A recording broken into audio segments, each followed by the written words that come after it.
Hello, hi, I'm welcoming you to this Foodshift 2030 webinar, this time dedicated to farm to fork.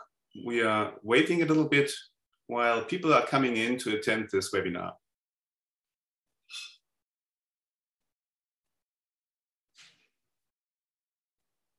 So please stay tuned. We are starting in a short moment.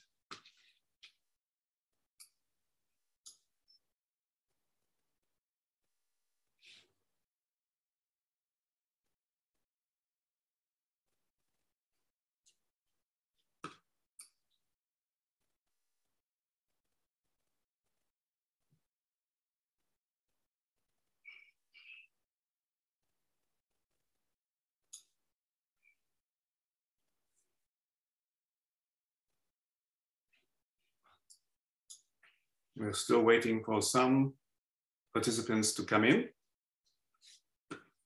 but we're soon about to start.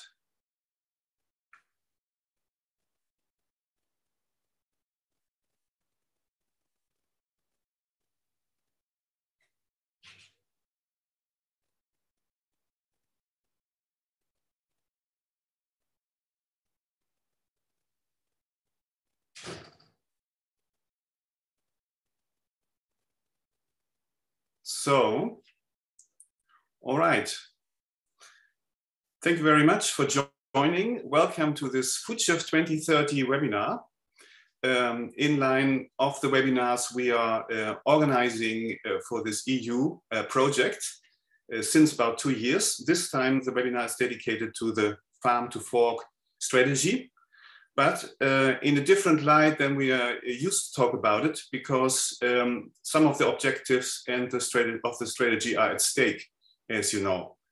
The crisis situations starting up with the Corona crisis, but now being exceeded, you may say so, by the war in Ukraine, with various severe implications indeed for food transport and food trafficking and energy prices and costs of living for many citizens in Europe, but also at global level, have prompted a variety of reactions, under which also a reconsideration of the food strategy's objective setting.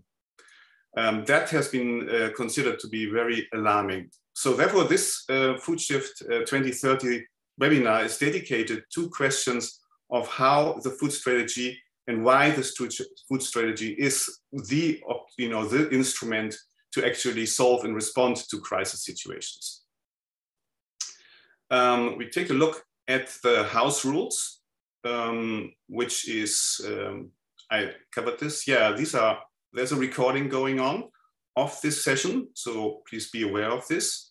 Use the Q&A section for direct questions to the speaker, and use the chat for technical issues and general aspects. Here you see the Twitter address, for further use. Now we come to the agenda. We are starting off in a minute with Sylvia Schmidt from the IFOAM Organics Europe. Continue with Vicky Hurd, head of the Sustainable Farming at Sustain. Then being followed by Christian Bøger-Henriksen, Foodshift 2030 project coordinator. And then Olaf Schörven, senior director of the strategy at EAT. Later on, we can have time for discussing and we will have a wrap up. So just to say a few words further on the objective setting of this webinar, the prospect of cutting down on strategy objectives in the field of the biodiversity strategy, Natura 2000 sites set aside, land being basically put for the function of re-establishing biodiversity and nature values in Europe, something which has been extremely difficult in the last decennia, and where we realized that despite the strategy, despite the national and international efforts, quality of Nature 2000 areas is continuously decreasing, and species are getting lost. News of insects being basically vanishing from this part of the world in extreme numbers, then of course accentuated through the crisis also, especially for bees, as being a major part of the pollination and nature circle. All this together is now being put under threat by some of the considerations to just reduce and reconsider these strategic objectives.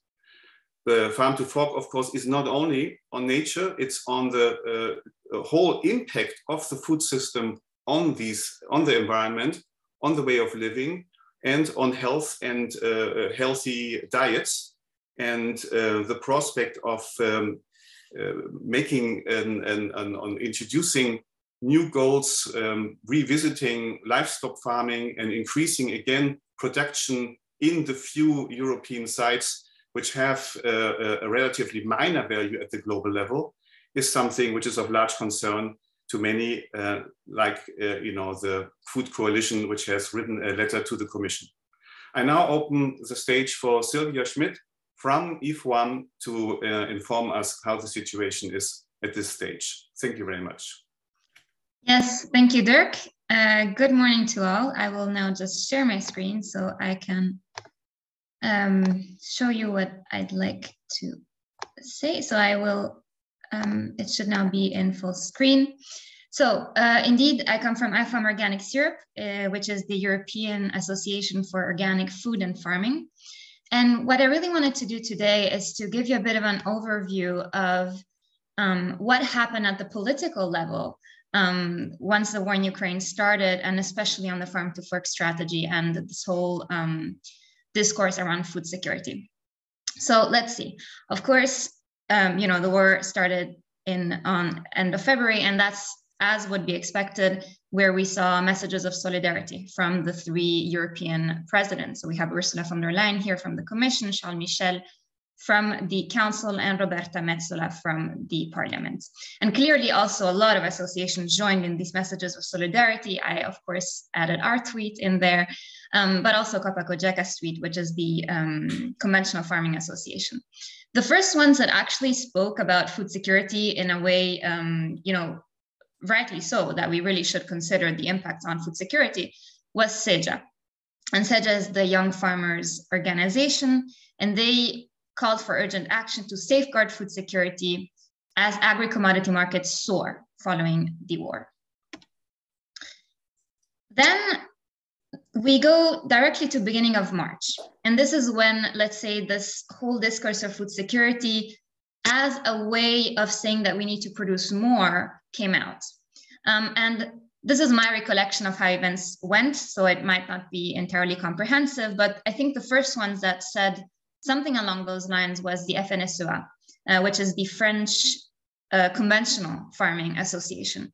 And they asked to do three things. First one, to rethink the objectives of the farm to fork strategy, because they would lead to lower yields because of the 25% organic target and the 50% of using less pesticides. Lower yields means lower production, means a problem of food security in FNSEA's logic. They also asked to stop the requirement in the CAP to leave 4% of agricultural land unfarmed. This is a requirement that was set for biodiversity purposes. And finally, they asked to address food insecurity in the EU and globally.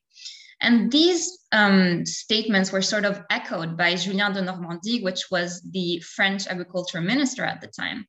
And also he had quite a special position because France was and still is the one that holds the presidency of the Council. And he also asked to produce more at EU level, and again, to farm the 4% of fields that we mentioned before.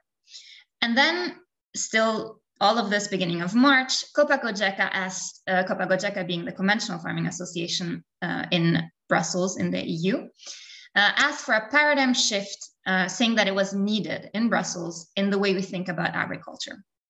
And they also asked to the Commission to reconsider the calendar of the farm to fork strategy, not per se the objectives, but basically to delay it,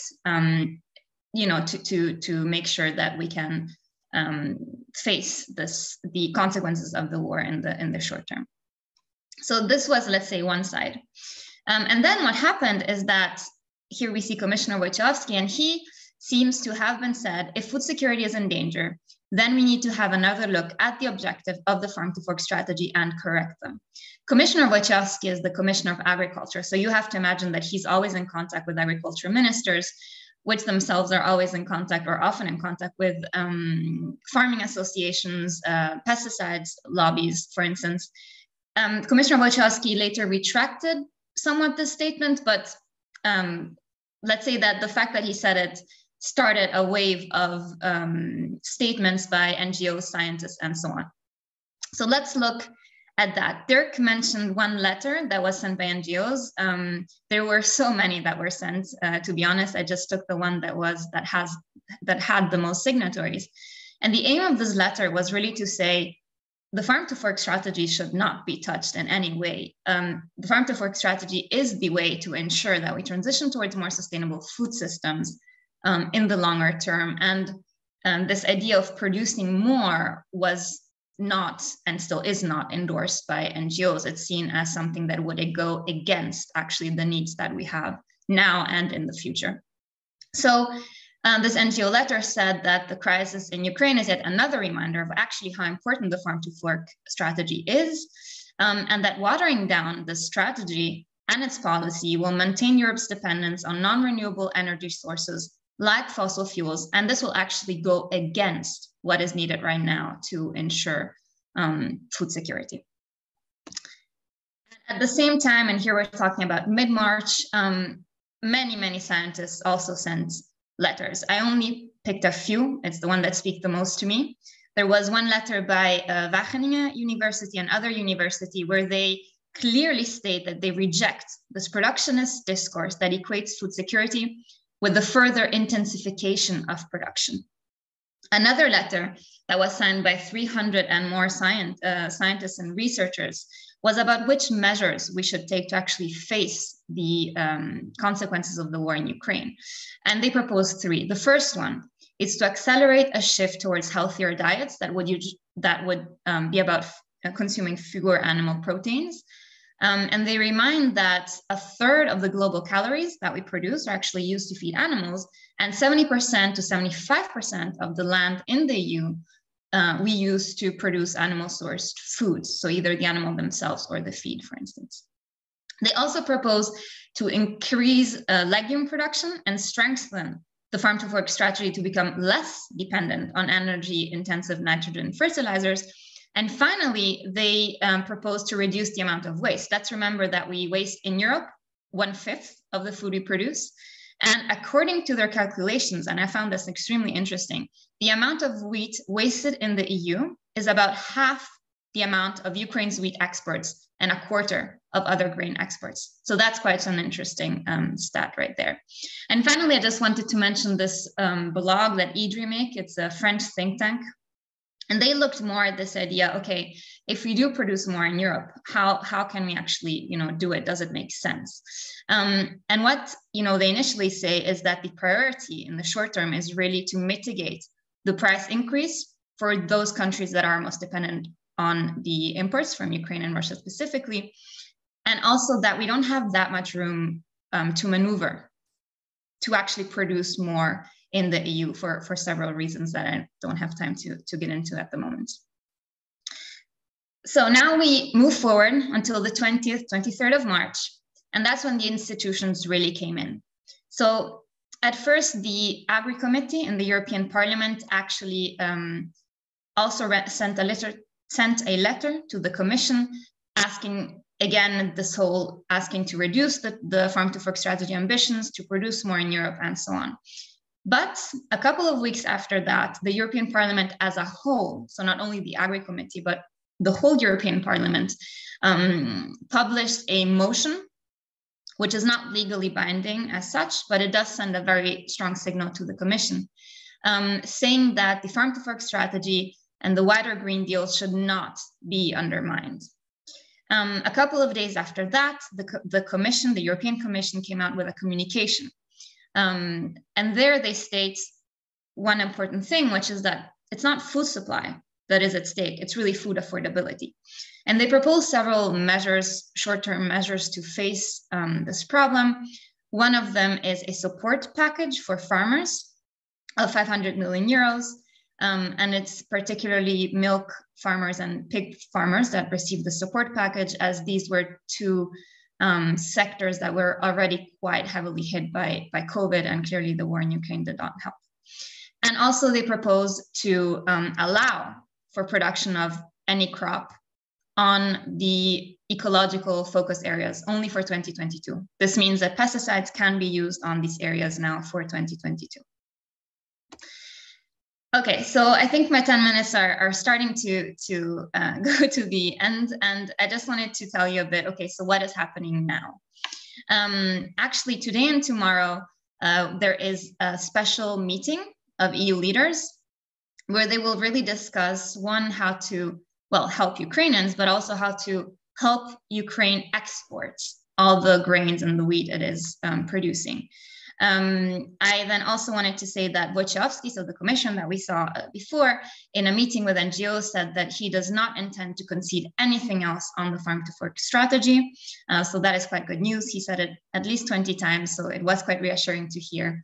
And finally, if you have a bit of time, I provided the link under this tweet of Franz Timmermans, as he has been very vocal, very eloquent in defending the farm to fork strategy and the European Green Deal as a whole. Franz Timmermans, let's remember, is the executive vice president of the European Commission. And he really sees these strategies as a way to transition to more sustainable food systems, and you know, not as something that will be catastrophic for as a consequence of the war in Ukraine. Okay, I will stop here.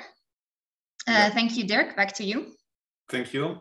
Thank you, Sylvia, for this overview and timely account of what's going on. Obviously, a dynamic development with organizations even changing their statements in a certain moment. Also a relief that Timmermans is looking at this topic as you presented it. We are now going to Vicky Hurd, head of the Sustainable Farming section at Sustain and author of Rebugging the Planet, and to listen to her take on this topic. Please, Vicky, take the floor. Thank you very much, Dirk. And great to hear that too, Sylvia. We've been admiring Farm to Fork from our position in the UK for some time. So in a way, we're doing a similar thing in the UK, which I referred to, and that too has been under huge threat for various reasons. But I'm going to share my screen. Hopefully this will work. And oh, gone straight to the end. So annoying. I'll go to the beginning of my screen and it's frozen, of course. Okay, try again. Yes, there we go. So as Dirk said, I'm head of farming at Sustain, which is an alliance of over 100 organisations in the UK. And because of Brexit, we have been slightly focused on UK issues, which is always a bad thing in a way, but inevitable at the moment. So I've also written a book about why we need to get more invertebrates into our lives, into farming, into everything, in order to raise awareness about the plight of invertebrates. So I just mentioned that. But what I want to talk about is the vulnerability of our food system, which Farm to Fork was essentially talking about in many ways. But there are ways in which we're talking about it in the UK, showing that we need a major system change, a shift in the system on all levels to address the many failures within the system, which the Ukraine invasion have highlighted. But we've also had COVID, and in the UK we've had Brexit, and we've had major problems with workers, and obviously ahead we've got, well, not ahead, right, still around, we've got climate affecting our ability to feed ourselves. So as the UN said quite recently, our entire food system is built on a house of cards. And obviously these are the main reasons to think about differently about the whole system. Number one has to be climate and biodiversity as part of that, making sure that we're having a biodiverse aware climate action and deep decarbonisation in all sectors, because that is and will affect our ability to feed ourselves globally. It's already having a big impact and will for future. But the other big area is land use. What are we using land for? Are we using it for the right way? And Sylvia highlighted how we're not. And so we're focusing a lot, and we've actually got an inquiry in the UK in the second House of Parliament to look at land use in England in particular, but I will focus on that a bit. Farm policy, I mentioned that we've got it's not as good as farm to fork, but we have a sort of revolution in our farm policy waiting to be launched in full in June, which is about paying farmers for public goods. And supporting the agroecological transition, what we want to see it doing, so that farmers can reduce impacts and reduce inputs and have a sustained, viable and sustainable future, and also producing the right kind of things for us to have nutritional security, not necessarily food security, which isn't the same thing. Food security, I would argue, is what the industry wants to sell. Nutritional security is about what we actually need. And that will require us to change an awful lot of things, including things like marketing of junk food, all those kind of areas, and supply chain regulation. And that's the third area I wanted to talk about in terms of needing changes. And I'm not sure how well it's covered in Farm to Fork, but here and in Europe, we have regulations to address unfairness in the supply chain, which affects farmers' abilities to protect the land, to protect workers, to protect animals, and to have a decent living.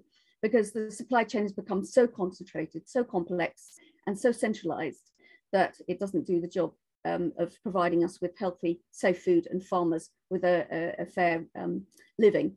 So supply chain regulation is vital. Dietary policy, we need agroecological diets, been referred to already, and disease related to food hasn't been adequately covered in our policies.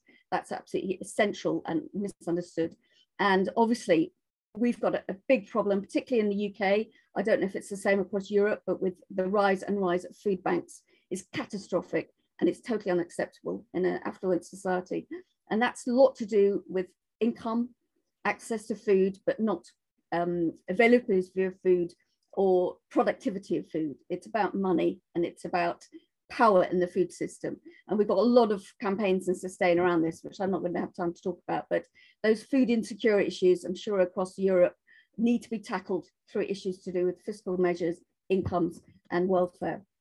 So as I mentioned, land, they're not making it anymore, and we need an urgent strategy to tackle the problems with availability of food from the land as a result of the Ukraine invasion, to support those countries, particularly in Africa, and the communities affected by potentially high prices. No question there. One of the things that has been mentioned is we need to stop mandates and subsidies, or change the situation right now so we're not pouring grain into cars or power stations. No question, that needs to change. And we need to start the process of a land use framework to rethink how we use land, both in terms of what we're producing and how we're producing it, to restructure it. It's never going to go away. We really need to do that better now. And longer term, away from the very immediate pressures, we need a full farm fork strategy, as you have, for nutritional security. So plan transition away from intensive livestock production and consumption. We need less and better meat and dairy. Mandatory food waste measures, voluntary don't work. We've tried them over again. I've been working on farming for 30 years, and we've had so many voluntary measures. They just don't work. The industry isn't up to it.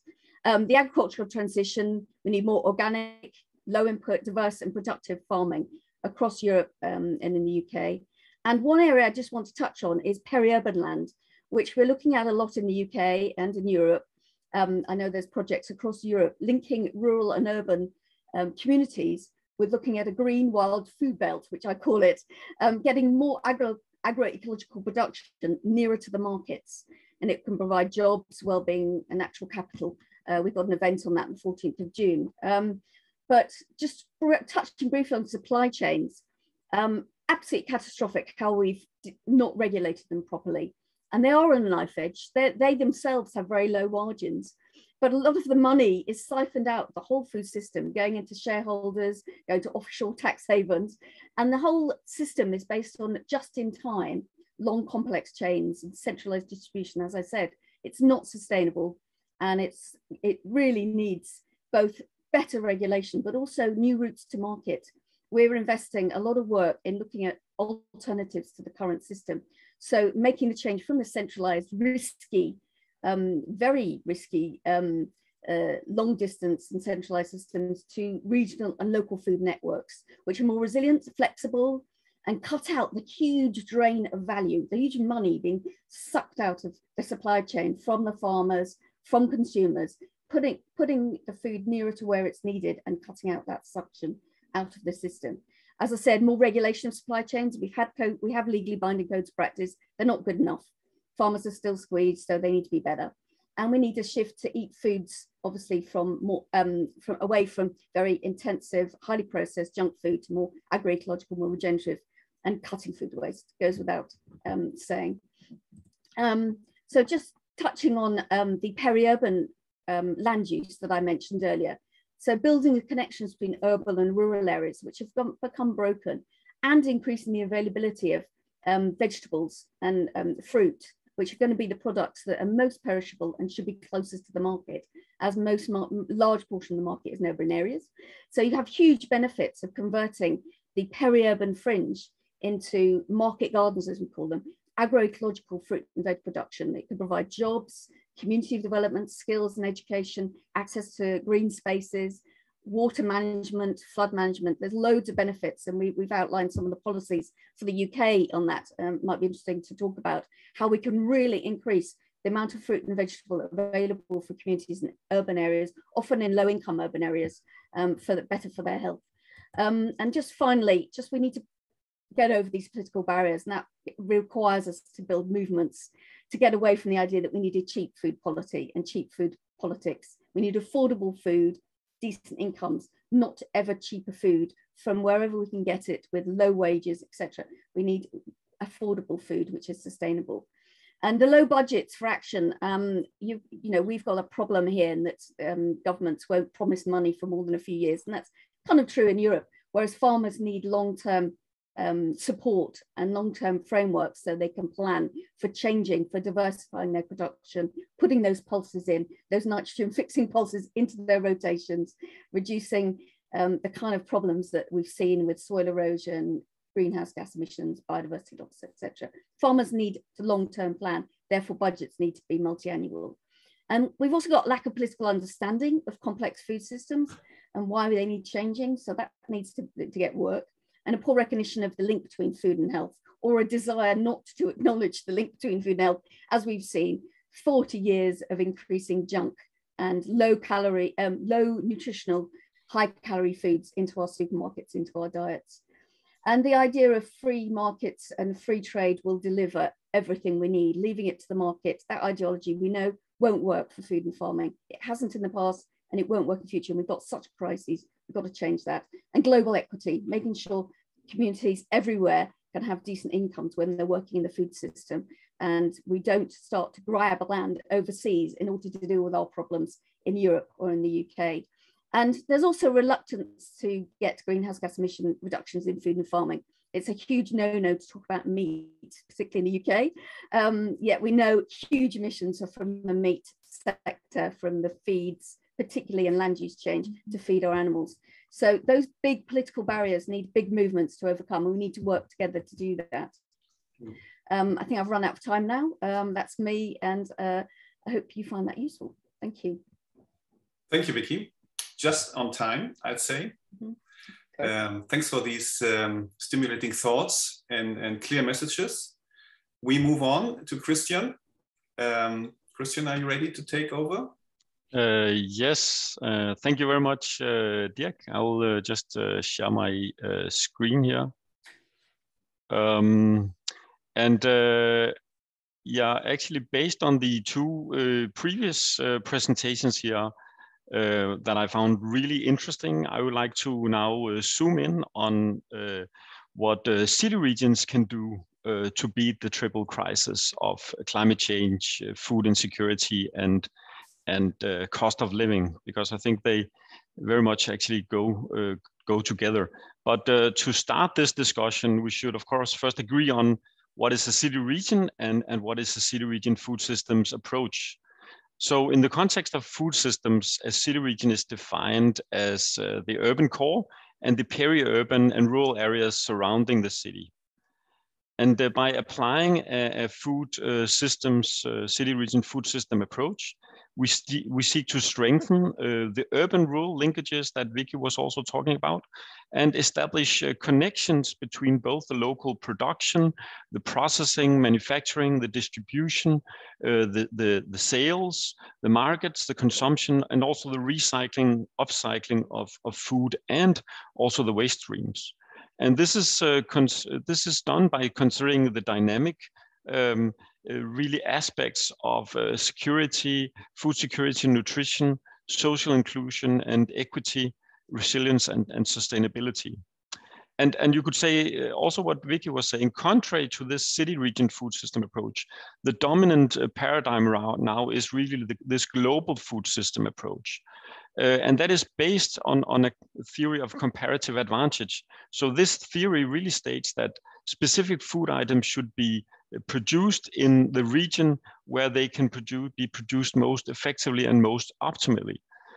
So arguing that this should be the most effective way to increase overall food availability and food security. However, there is a big problem in this assumption, because the global food system is also extremely vulnerable, as we have seen now from the recent developments and the war in Ukraine.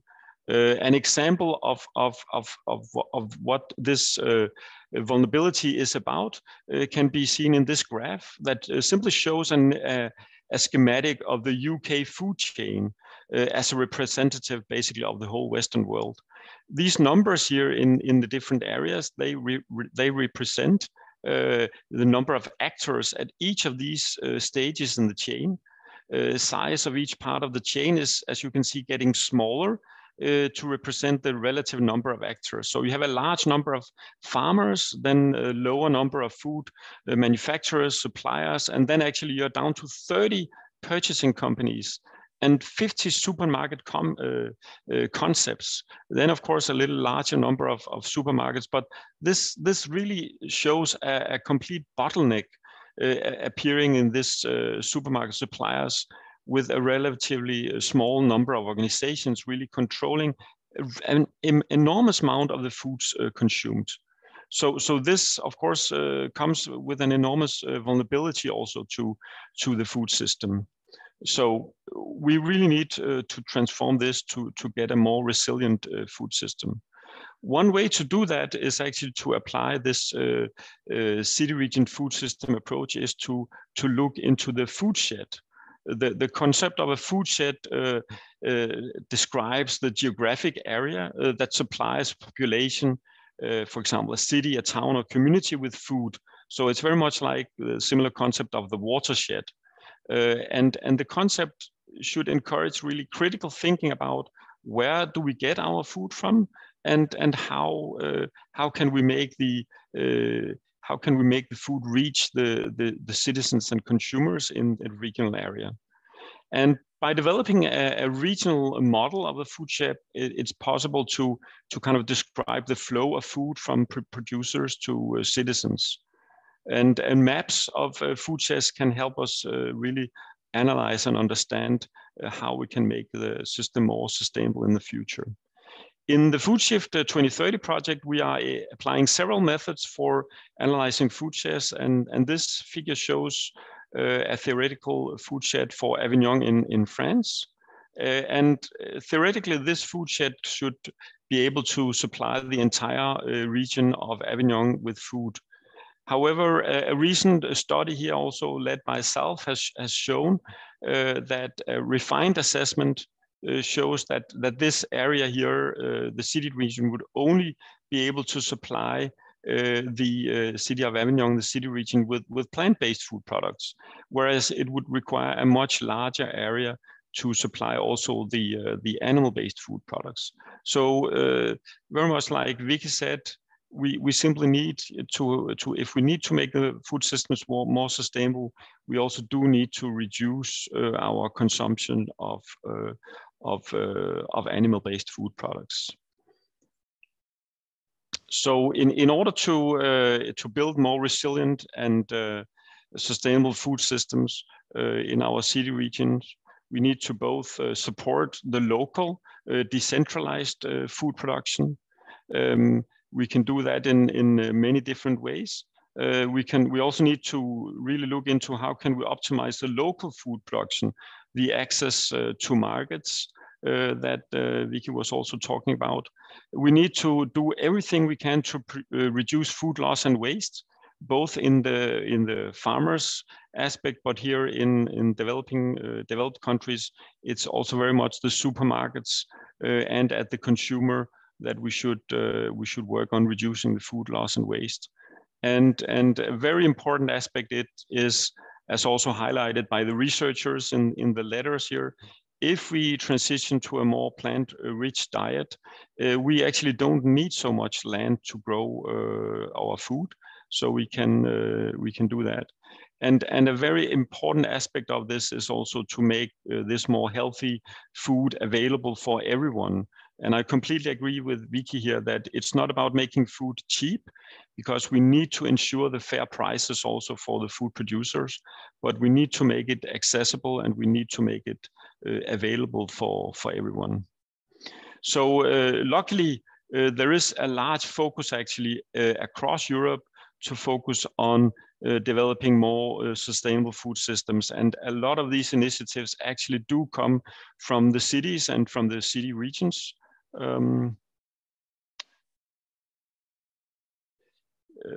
So what we need to do here is that we need to first really look at what are the current urban food policies that we have in Europe here. And afterwards, we need to find out what are the strategies and action plans that we need to develop for advancing national and local food policies and legislation. Because there is a lot of initiatives going on in the city regions, but it's not very well connected usually with the national levels. So we need to make a strong connection here between the national and the local levels. We also have a number of EU projects. I mean, Foodshift 2030 project being one of them. We also have our sister project, Food-E, and several other projects. We need to establish and strengthen collaboration between ongoing and emerging EU food system projects, so that we're not operating in silos, but that we are working together.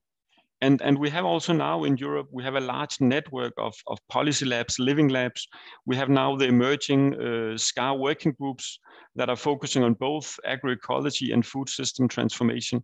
And we need really to bring these initiatives together to really succeed in this transformation of the food system, to be able to withstand, to prevent, and also to mitigate the current and emerging crisis. So there are a lot of initiatives, networks already operating in this space here. We have, of course, the Milan Urban Food Policy Pact, now with more than 225 signatory cities. Eurocities is also very active with more than 200 members and an active working group on food. C40 has their own food systems network. And then we have the City Food Network managed by ICLE and RUAF. And of course, Sustainable Food Places in the UK, managed by Soil Association, Food Matters and Sustain.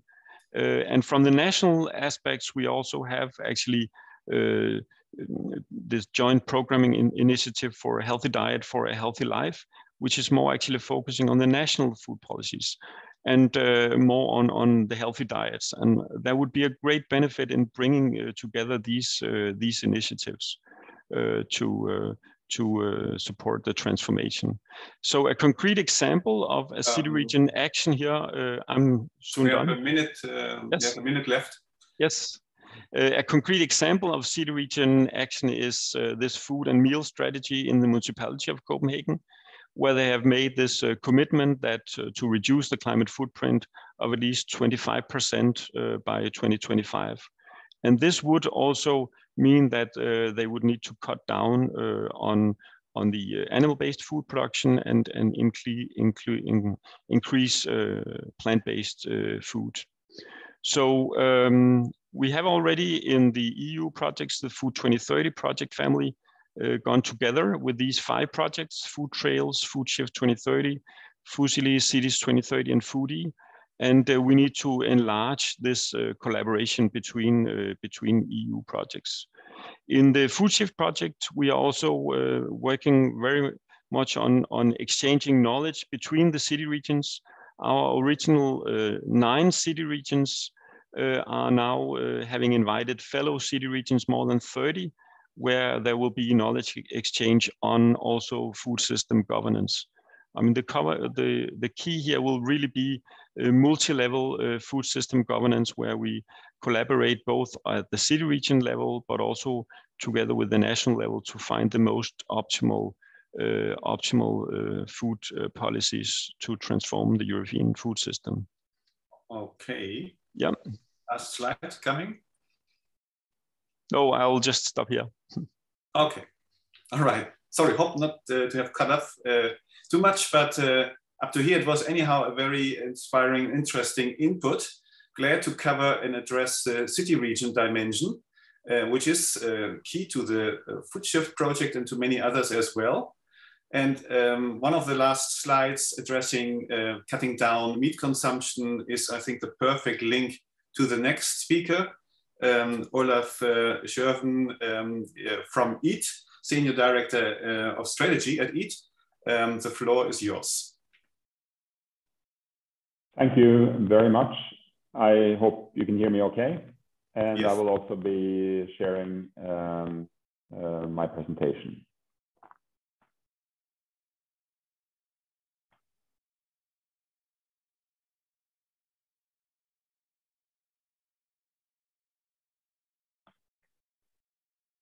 There.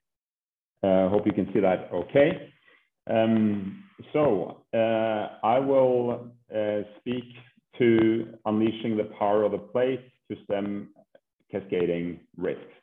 And I want to say, first of all, that I'm delighted to be part of Foodshift with all of you and be part of this important webinar. I guess this is kind of a recap, right, of what many of the previous speakers have been talking about. We have a big fat problem on our hands. I don't have to go through all these bullet points. You know that diets is the biggest driver of ill health around the world, that it's 1/3 of the climate problem, a huge chunk of the nature and biodiversity problem, and also a key factor to increasing pandemic risk. There's a big social crisis out there in terms of livelihoods and incomes for food producers and workers, certainly when you look at it globally, but also surprisingly to some degree in Europe. And we are seeing now that escalating food insecurity and nutrition insecurity is destabilizing societies, a threat to democracy, and giving rise to conflict. And because of our extreme dependence on just a few staple crops from a few bread baskets, we are now seeing the vulnerability of our food systems to actually being weaponized. The good news here is that we know what the big shifts are that we need. We do need to transform to nature positive and regenerative food production practices. We have to stop the mining of soils and waters for food. We do have to shift our diets, and I'll be talking about that in a second. And we do have to make our food systems more socially just, particularly for food producers and food workers, but also for vulnerable urban populations. And we do need to slash food loss and waste out of the system. And turning then to the diets. The good news here is also that we know exactly the direction of travel that our diets must have over the coming years in Europe and all over the world.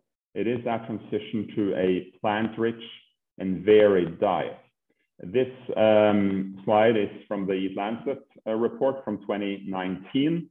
There was quite a bit of debate and discussion when this planetary health diet was presented to the world. However, while one can discuss the details of different recommendations when it comes to food groups, the overarching direction of travel is very clear and has been confirmed by multiple other studies. It is that we need this transition to a plant-rich diet, yes, with ample space for animal-sourced food as well, but we need to find a much better balance. This is a future that is, yes, healthier, but also tastier, more diverse and interesting than the current trajectory of our diets around the world. And the most important insight here is that the biggest single thing that we as people can do to help address the problems of our own health and the problems of the planet's health is the choices we make every day when it comes to food, the food we buy and the food we eat 3 or 4 times every single day. This is what will help us rein in the food system in terms of keeping the earth stable. This visual is from the Atlantic report also, and shows how our food systems are contributing to in terms of getting close to or crossing the 9 planetary boundaries. It's not just about diets, but what is clear is that dietary shift is the single most powerful lever of change, certainly when it comes to climate change, and also critical in relation to biodiversity, for example. And I don't need to spend too much time on the health aspects, but it's striking that out of 11 risk factors driving the global burden of disease, 6 of them are related to our diets. And the immense cost to people and to our societies of not taking action to make our diets more healthy and more sustainable, it's becoming clear that it's enormous, not least the cost to our health budgets. I'm going to now present to you something that is work in progress, and so this is kind of a real-time depiction of a theory of change that we are developing in something called the Foods Forward Consortium, which is an effort to build a massive coalition of the willing of non-state actors, including cities, to drive action at scale over the coming, in this decade of the 2020s, as we look to 2030.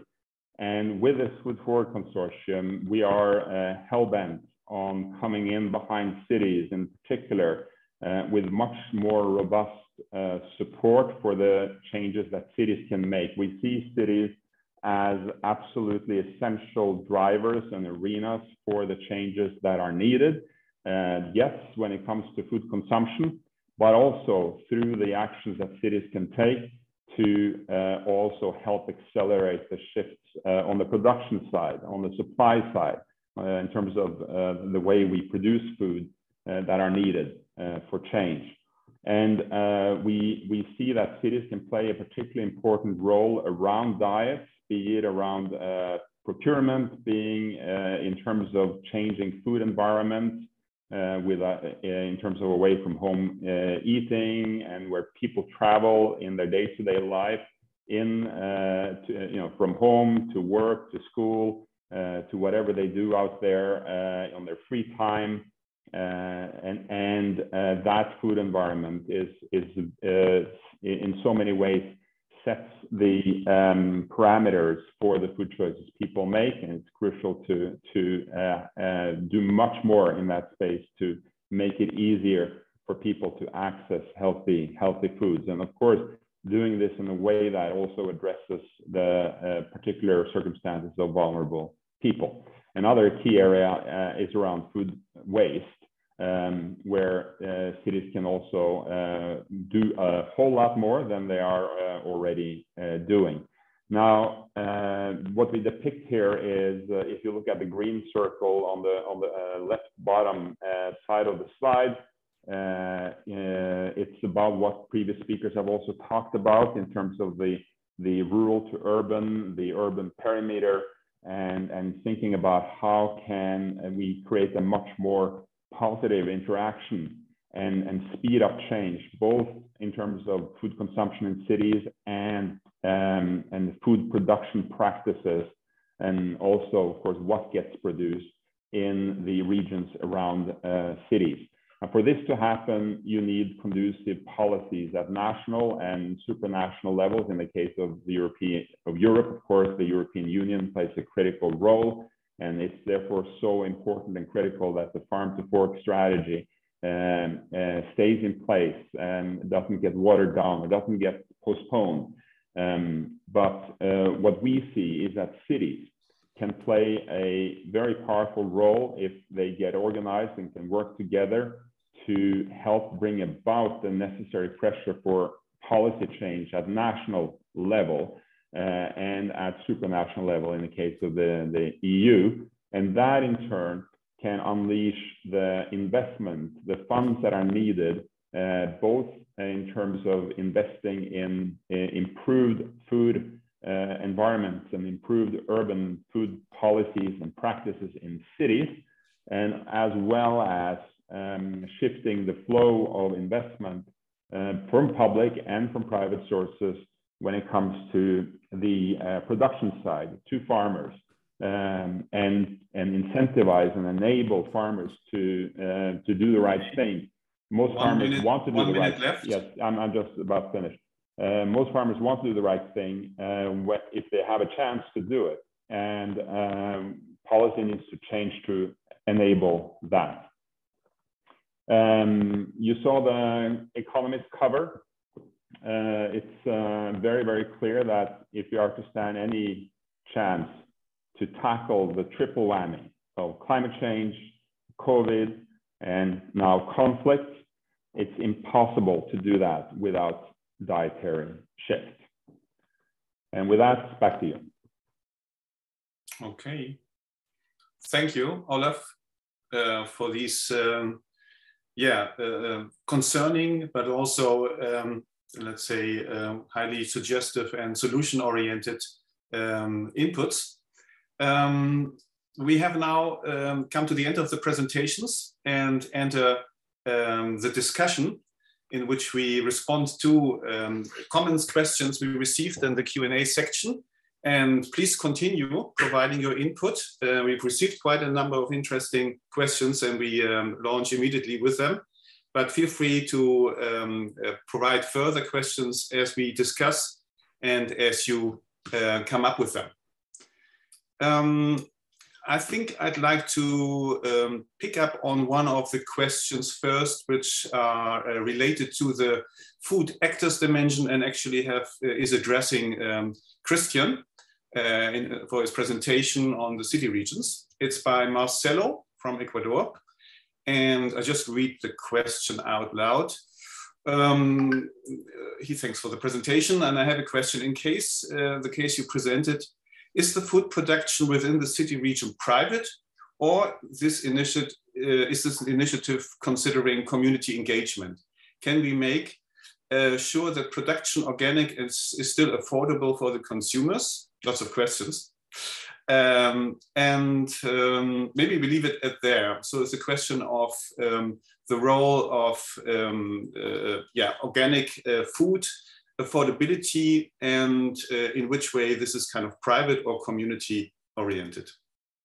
Yeah, okay. For the case that I showed, I mean, that was actually for Avignon. So that is basically all the food production in Avignon. So that would also be privately produced. As for the organic, then I would say definitely yes. But I would say that going 100% of organic, I think that is definitely possible, and especially if you also cut down on the meat consumption. Another example here from the municipality of Copenhagen is that already 90% of the food in the public canteens in Copenhagen is at this point organic. And this transition was actually possible without spending more funds on the food, but that actually required then that they at the same time did cut down on the meat consumption, because that was the higher price. So I would definitely say so. I mean, people often talk about, yeah, if we need your criticisms of organic farming, often talk about, yeah, but we can't afford to have organic farming because it, you know, you use more land. But I mean, you use far more land to produce meat, you know, compared with the vegetables. So I mean, this is not really the place to save land, you know, and then risk, you know, biodiversity and having pesticide residues in our food. I would say it's more recommendable actually to go for a much more plant-based diet, and then of course there's room for also having it organic and also making it affordable. Yeah, thank you, Christian. We also got a question for Sylvia, I believe. Somebody raised, says, we have heard of pressures to postpone farm to fork. What about any pressures to accelerate the strategy? So the contrary. Is the time frame good enough? Based on recent IPCC reports, we are already facing a climate emergency. So why not do the contrary is the question, rather than postponing, accelerating? Thank you, Dirk, for the question. I'll reply to it, but I just want to also 1 second go back to what Christian was saying as well, where it was spot on. I would have also, you know, evoked the example of Copenhagen, which really shows it is possible without a further budget. But I also just wanted to state that, you know, there is a reason for which organic is more expensive in the price at the supermarket, at least, and that is because there is a lot more internalization of costs. In the long haul, it is actually less expensive if we think about all the, you know, externalities and beneficial externalities it has. And I just want to give you one example, because it is one that I, you know, it really shocked me the first time I heard about it.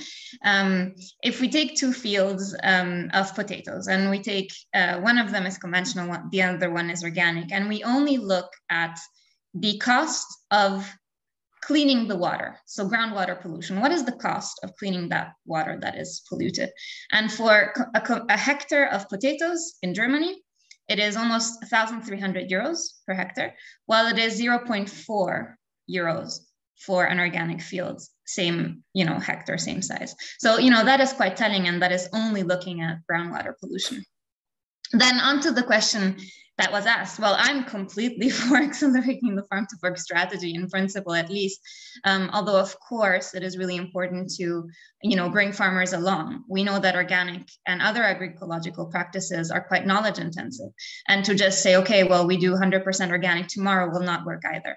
And similarly for the whole farm to fork strategy, it is quite you know, it is quite a huge transition that we're asking there. So I don't think that we can achieve it by tomorrow. Having said that, it is quite difficult because of all the backlash that we do receive each time there is a crisis, or even before the publication of the farm to fork strategy, to actually say, okay, we need to go even faster. So we're quite happy at the moment that at least it's status quo, so it didn't go back. So again, I mean, I would be all for it in due time, without, you know, being too fast in this transition, but we also have to face the political realities of the moment. Yeah, thank you very much.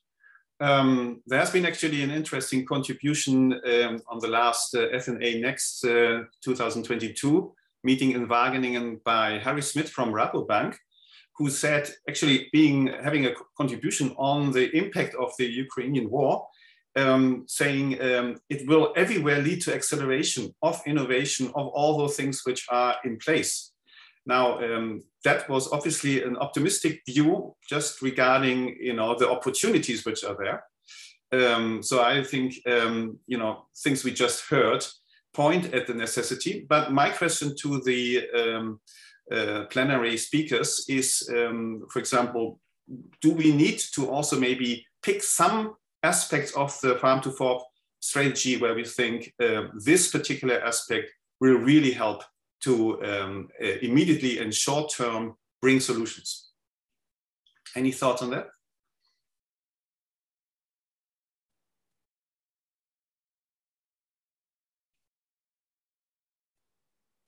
I could say something, although yeah, I'm not in Europe. Jump into it.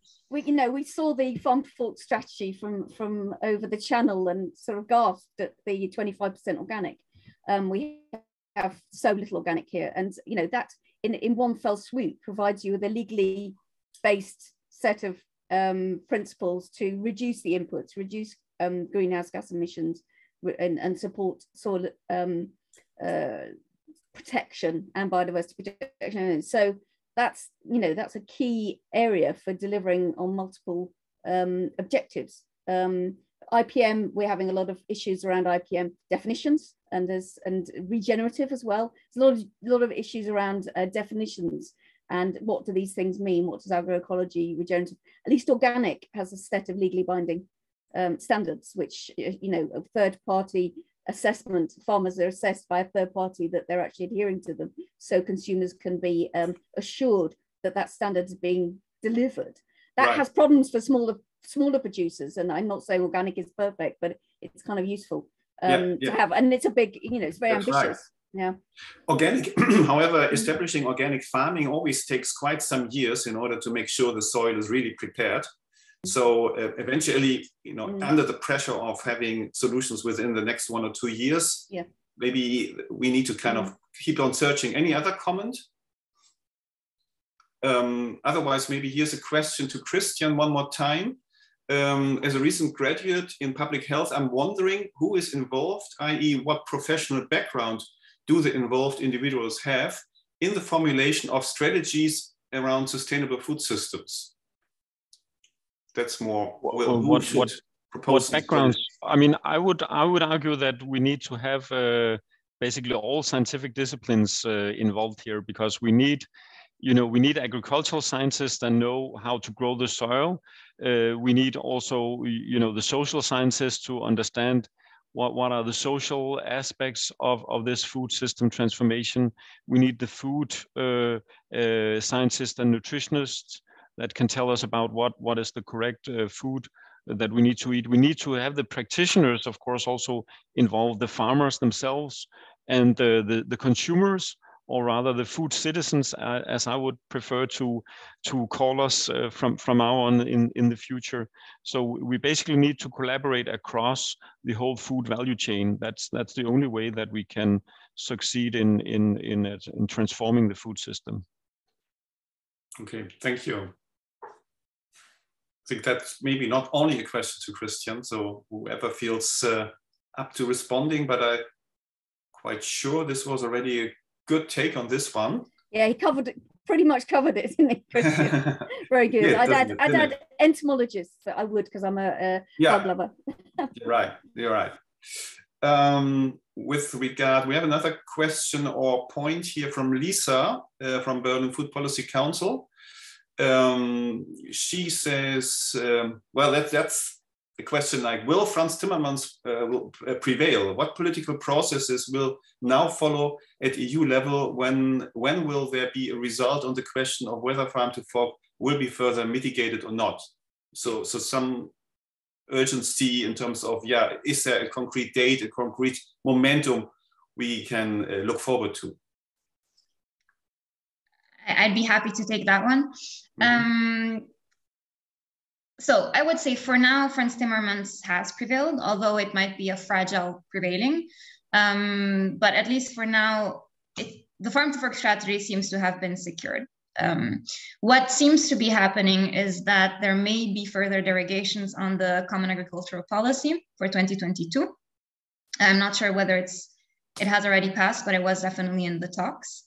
And I would say really, if there's one initiative of the Commission that is also included in the farm to fork strategy that could have a huge potential in terms of transitioning towards more sustainable food systems, it's the Sustainable Food Systems Law that is expected in 2023, end of 2023. So what this law will do, at least from what we know for now, is that there would be a definition of what actually sustainable foods are, sustainable food systems are. There would be a whole section about sustainable public procurement, as well as, you know, information to consumers, so sustainability labeling. And this is what we know for now. Of course, you can imagine that while such a framework could present huge opportunities, it can also, you know, present quite a few challenges and quite a few threats as well. You don't know how ambitious it could be. You don't know, you know, what exactly the Commission will come up with. So for now, it's both a huge thing that, you know, all NGOs are looking forward to, but at the same time, we're not really sure the direction it could go towards. And actually, you may know that the next Commission, so now we have the von der Leyen Commission, and in 2024, we will have a next Commission. Whether this next Commission will also go in the same direction is also a question mark at the moment. So I would say that this Commission, von der Leyen Commission, has definitely done things like the European Green Deal, like the Farm to Fork strategy that were never done before, which we have absolutely welcomed.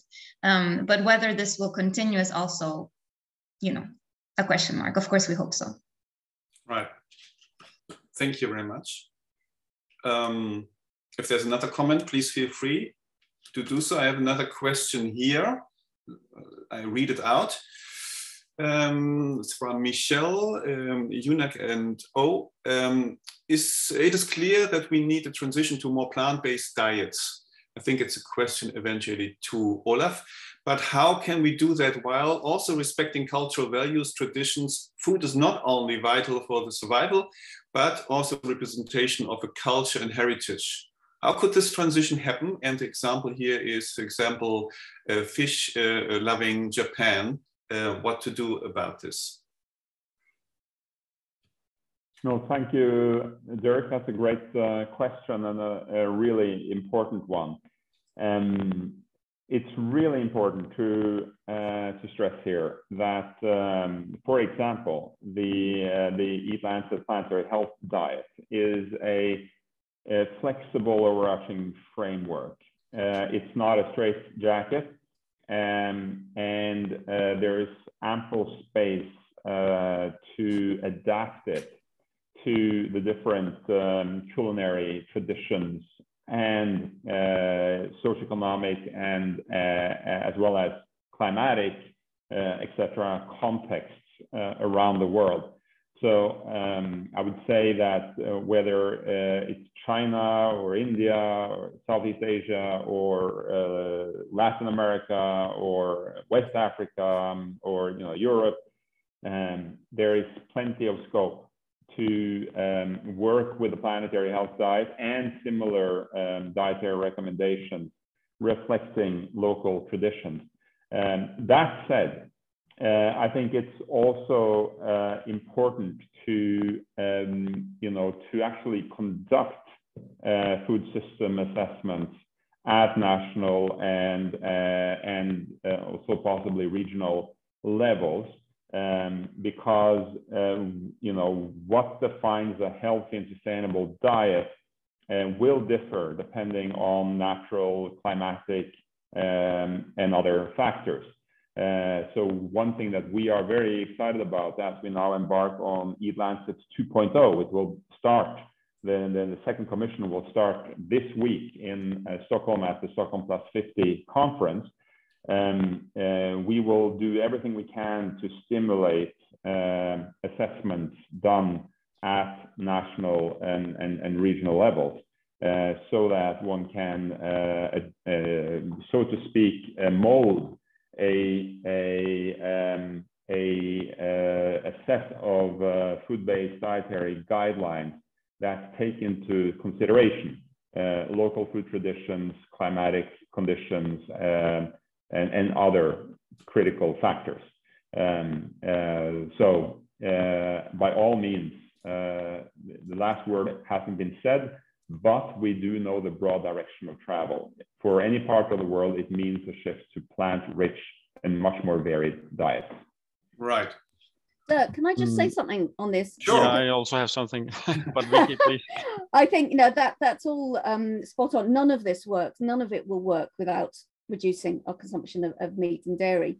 But we ought to remember that it's actually sort of the Western companies, big investors that are changing diets globally and putting very intensive farming systems in place for instance, in the global South, and as they have done in America, North and South, and in Europe. And that's what we've got to really address, the power and influence of those corporations to, I'll use the word advisedly, impose a form of meat production. And now they're doing it with plant production. You know, we've got to really address power and quality of diet, not just whether it's plant-based. So just think about who's got say in what food is going to be grown. So I just wanted to make that point. Sure, Christian. Yeah, I also just wanted to address that with the culture, because of course we need to respect the culture and the current food culture, but we also need to remember and acknowledge that culture is not static. I mean, culture is developing. I mean, if you look back in the 50s, I mean, we were not having the same meat consumption, for example, here in Denmark as we have now. Even, you know, popular dishes in Asia called nasi goreng. I also learned recently that, okay, that was actually also not really a culture more than 20 years ago. So, I mean, cultures change, and cultures change also with new generations. And the younger generations, they are more open towards a more plant-rich, more plant-based diet. With that said, I would also say here, again, it's important to emphasize equity here, because it may be true that we need to reduce our meat consumption here in the West and the global North, but we also need to allow countries in the global South and developing countries to actually increase their protein consumption from animal-based food products. That may actually in some cases be beneficial. It's somewhere it's easier actually to have some cattle feed on grass where you can't really grow any crops. So and we need to consider the equity here. Protein should be also equally distributed across the globe. Thank you. I got an interesting comment question here on, I think, what Vicky just addressed, the power issue actually. The way you describe the situation, needs and opportunities and policy implications is very clear. How is it that society's interest seems to always be and remain much weaker than vested agribusiness interests? What to do about it? Actually, in this situation, it's an example indeed. No? We just have this tremendous crisis, and it's kind of the industry kind of proposing a reversal of the means which have been put in place. But we do not hear also much, let's say, wider societal outcry over this. It's then NGOs, and the society is itself there a little bit more anonymous. Any reactions to this? It's a fascinating one. If I could say why society has sort of opted out of being involved in the food system for the last few decades and leaving it to the market to decide what's in the supermarket shelves. And I'm often told, well, supermarkets will only put on the shelves what people will buy. You know, the idea that it's the consumers demanding these, you know, multiple types of biscuits all made with the same, you know, basic products. You know, that choice is a fake choice. And yet we, you know, the reality is people have left it. They have left it to the consumers. So they now need to take back control. And I think the key thing is to build movements from the ground up and get people to get involved and understanding that they have an agency in both how they vote, but also as citizens, how they act at a community level on food and as consumers. So it's all levels. But I think as things get more acute, people will start to get more interested. But we've got to drive that as NGOs. We need to drive that too. Thanks. Yeah, Olaf, wasn't this not? You mentioned the Lancet report 2.0.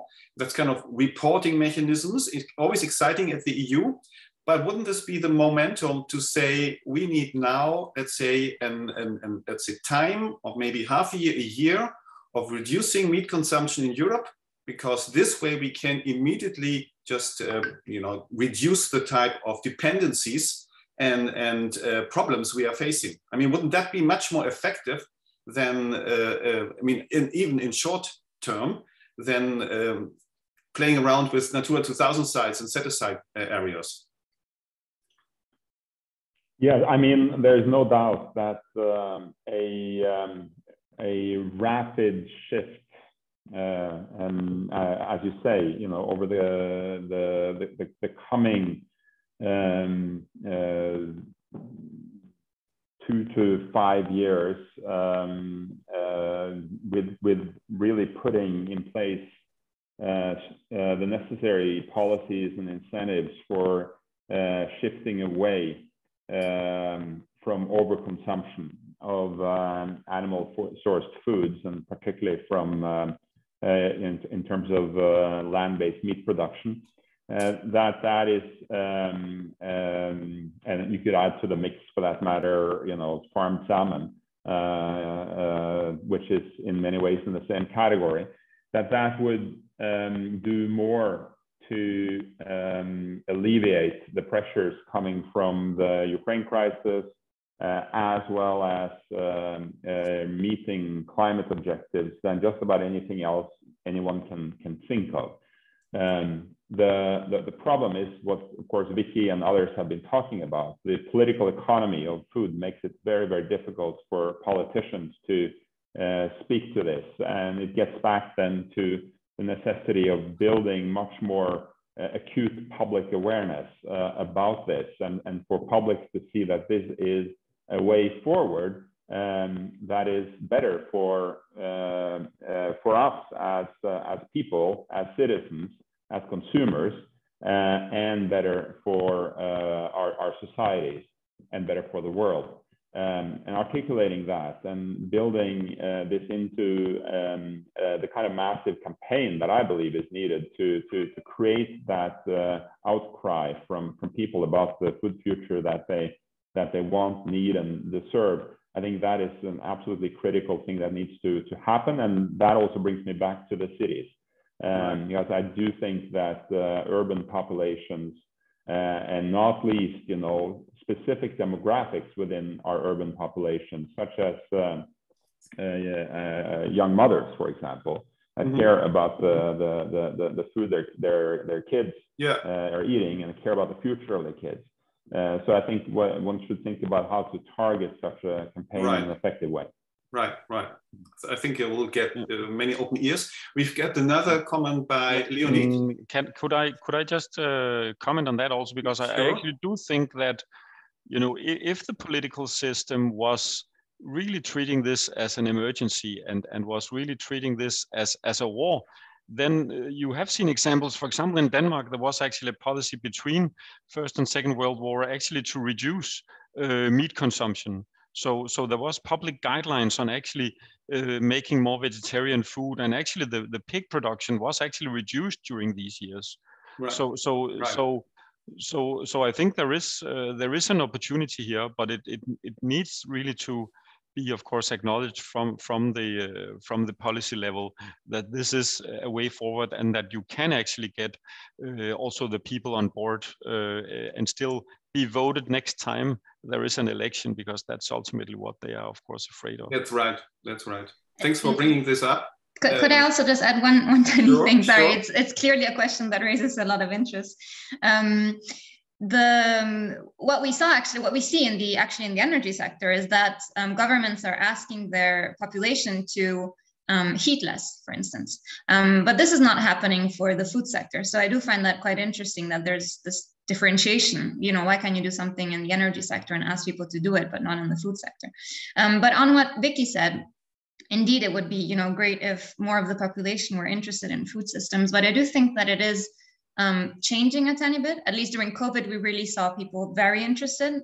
Would have been nice if this interest, you know, lasted a bit longer than just during a pandemic. But what we also see is that, at least at EU level, there is several European citizens initiatives. So these huge, you know, not surveys or at least requests, where more than 1 million citizens asked to one, stop using cages for animals, and another consultation was about doing more to save pollinators. So we do see, I think, more interest in the past years, and that's quite hopeful. That's right. Thank you very much, promising indeed, and eventually something to link up and pick up in this time of this crisis, with various levels of campaigning towards policy, but towards citizens as well.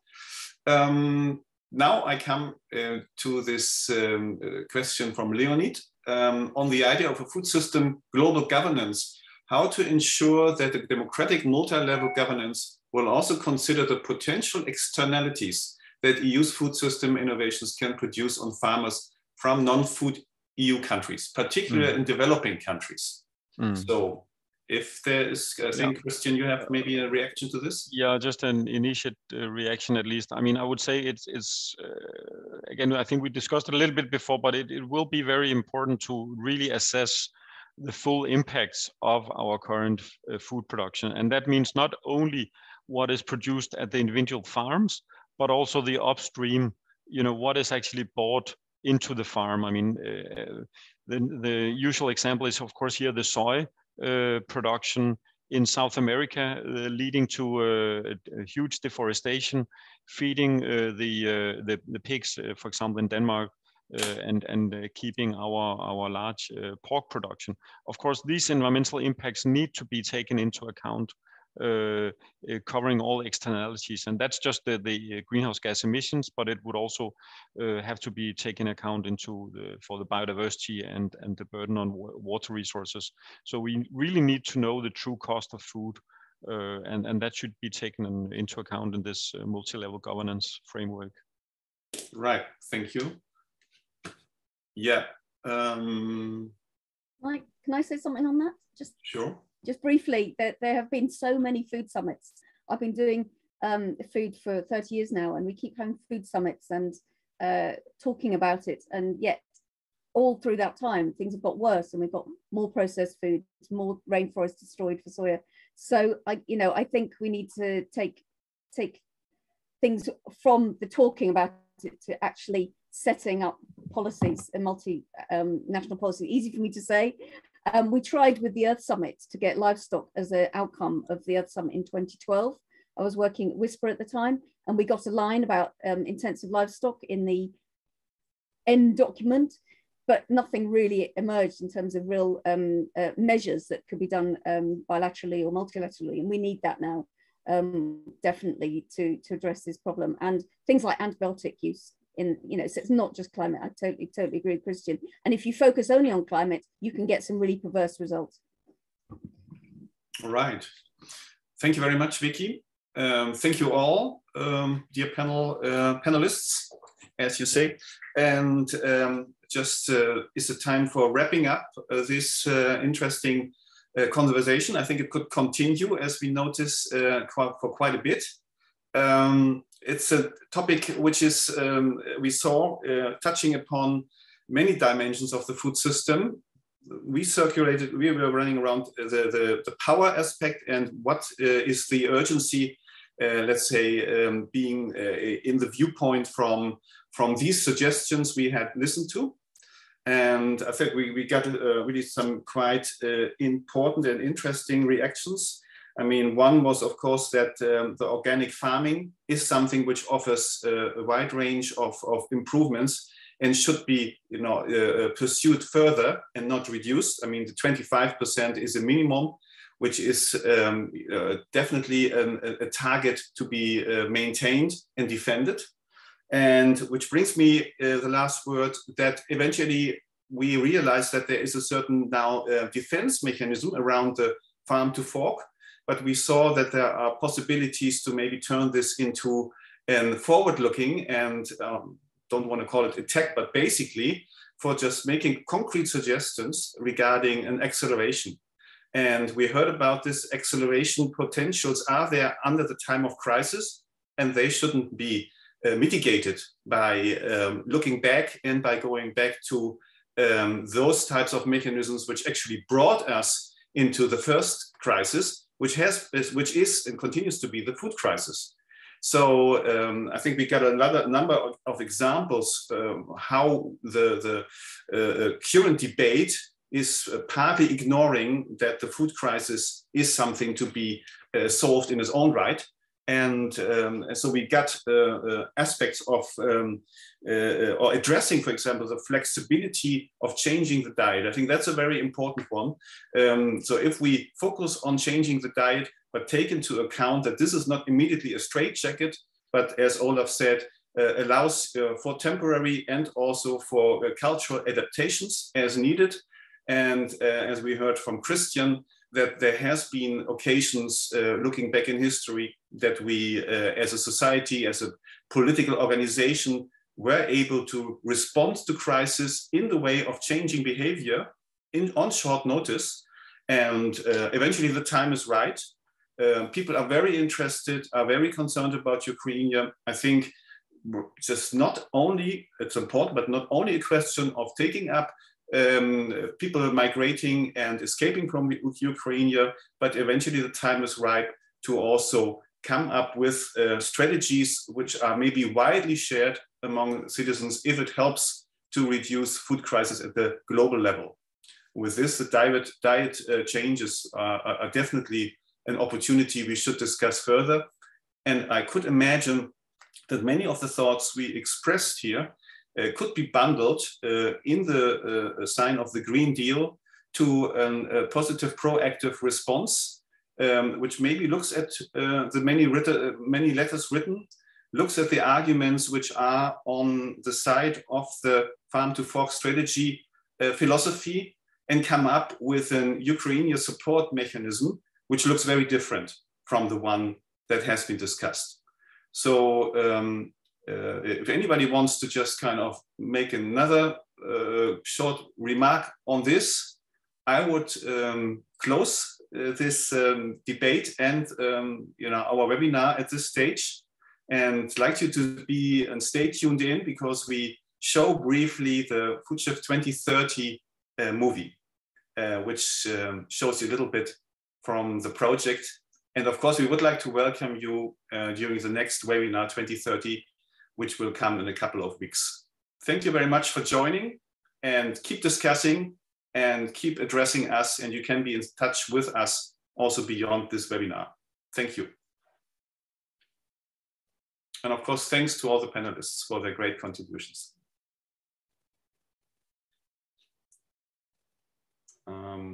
Just shifting to the film, I guess.